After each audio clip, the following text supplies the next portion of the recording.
You must have put a spell on my life. Go on, Sylvia. You must have put a spell on my mind and turned me around.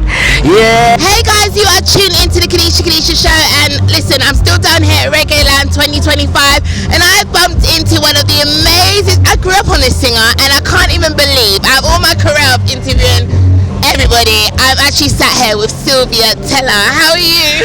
Oh, Keisha, I'll tell you, I love this. I actually love this. Cause look at her, eh? Yeah. And she's picking up me. Yeah.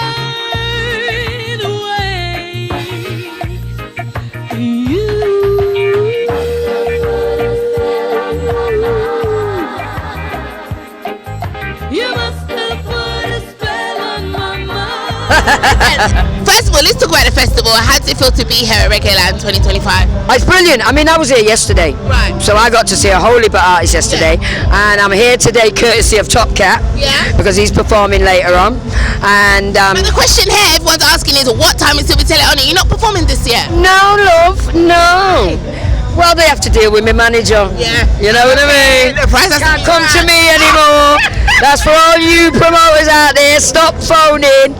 Deal with Tubbs. Yes, of course. So what does reggae mean to you, though? Reggae itself, the music, the actual music? Well, to me, it's our foundation. Yeah. Not only is it our foundation, but every music, every genre that's gone out in the world, we've influenced it. We have. Yeah. We have. I want to talk about quickly one of my favourite songs by you, Spell. Oh my gosh. Like, really, did someone really put a spell on you? I did that. She wasn't even. And I've watched it over and over and again. Tell me a little bit about that song. Who inspired it? Will you go through something? No, I'll try. She's something. Every DJ, that I used to, when they used to play the song, they used to say, oh, you've been with a lot of heartbreak. I said, it's not every song I wrote is about me. Yeah. And actually, I didn't write that song, and everybody thinks I did, because I write my songs. Yeah. That was done by the Blue Notes and the Moments. Lloyd Chalmers, famous producer, produced Dennis Brown, Marcia Griffiths, you name it, back in the day, from the Chalmers, Lloyd Chalmers. I will say his name because he should have got his flowers when he was alive, but he's late now. Well, he was working with Lascelles James, right, from Bonnie M, and you know I'm an original member with Bonnie M.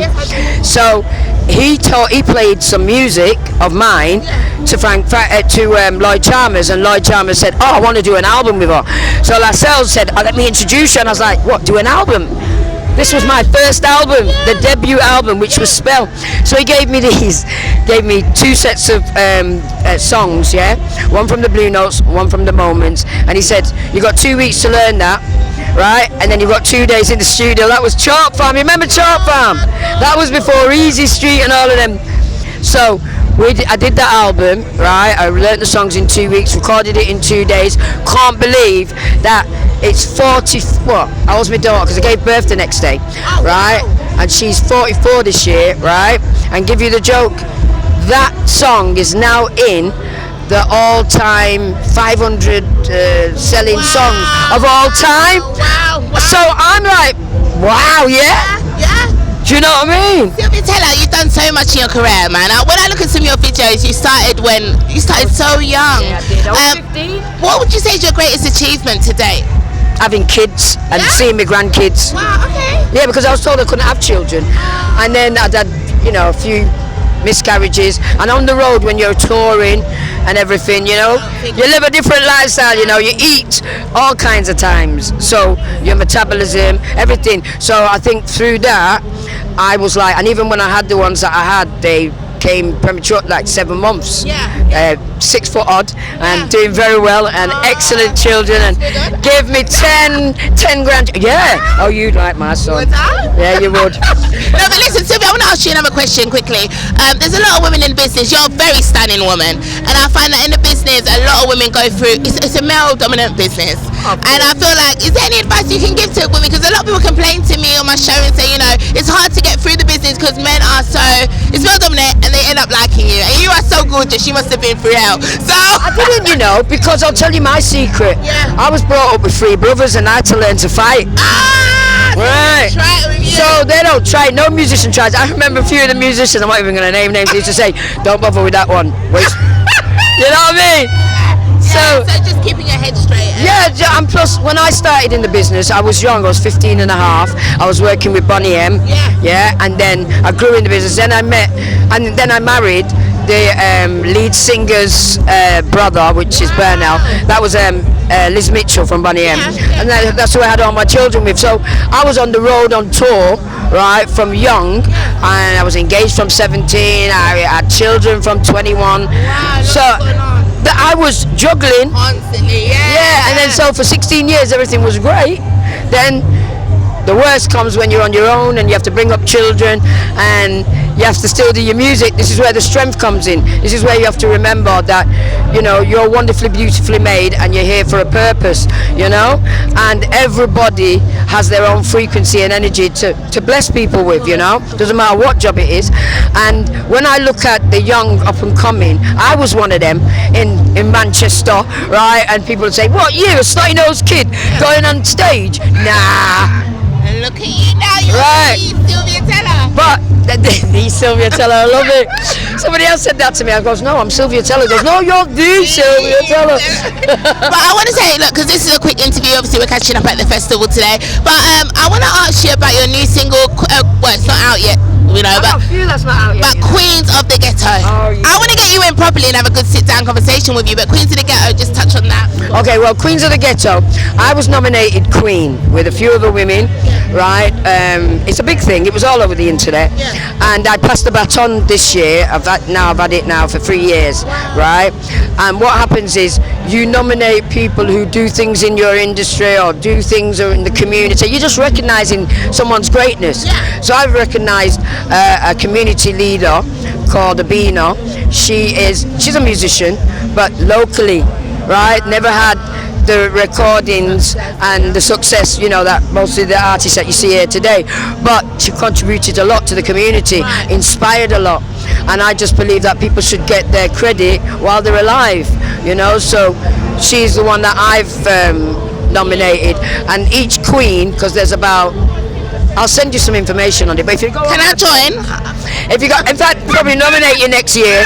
You know what I mean? But the greatest thing is the inspiration is from Trailblazers, Two Sisters. Right, yeah. Very good. Well, the African soiree that they first put on, that was for the African queens, yeah? So if you look on my Instagram, I'm singing this song called Queens of the Ghetto. That's what we are real queens, yeah.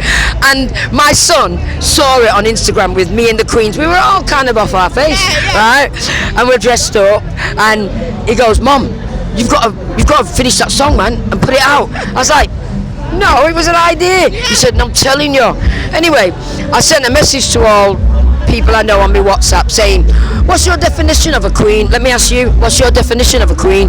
Wow, that's a good question. I just think someone that's strong and just can basically get through even the hardships of life, you know, trying to push through. That is the right answer, because we're all kings and queens. Our Father is the creator of all things. He's the King of Kings, Lord of Lords. That makes us kings and queens.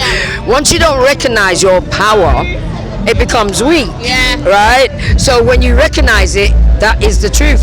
You are a strong and purposeful, and I call it driven maker and inspirator, right? All of these are powerful words, right? So what does that mean? Royalty. And we have to now start inspiring and edifying and encouraging the people that look up to you, because you've got a lot of fans and a lot of young girls, and they're going, oh, I'd love to be like her, how could I be like her? Well, you just tell them, I'm a real queen, and I rise from the ghetto, and I wear my crown with pride. Exactly. Okay, so Queen Sylvia Teller, I'm gonna have to address you like that now. I'm a real princess. My father is an Abba. My real name is Princess Sila Fatuma Enikeji Wahab Teller, from the House of Ilaro, Ogun State. Wow. Real talk. Right? Real talk. And I have two passports. I mean, I have my African passport and I have my British passport, because my mother is an English woman. Well, she's passed now, last year, but yeah. Oh, God bless. So listen, what's your message to the world before I go? Love, peace, unity, harmony. It's all about the frequency, all about good energy. Oh, that was Sylvia Teller, my favourite singer. But you know what? I can't let you go. Quickly, come back. Spell. I have to get a piece of spell for the Kadisha show. So grab the mic. Just do a little bit. Well, this is for me, sweet girl. Yeah. Trouble sleeping, dreaming of you. Something strange is happening. I just can't get myself together. No kind of way for you. You must have put a spell on my life. Go on, Sylvia. You must have put a spell on my mind and turned me around. Yeah. The one and only Sylvia Teller, thank you so much. Oh, you're welcome, my sweet. Real queen. Real queen. She's a real queen. She rises from the ghetto and she wears her crown with pride. Period. Thank you.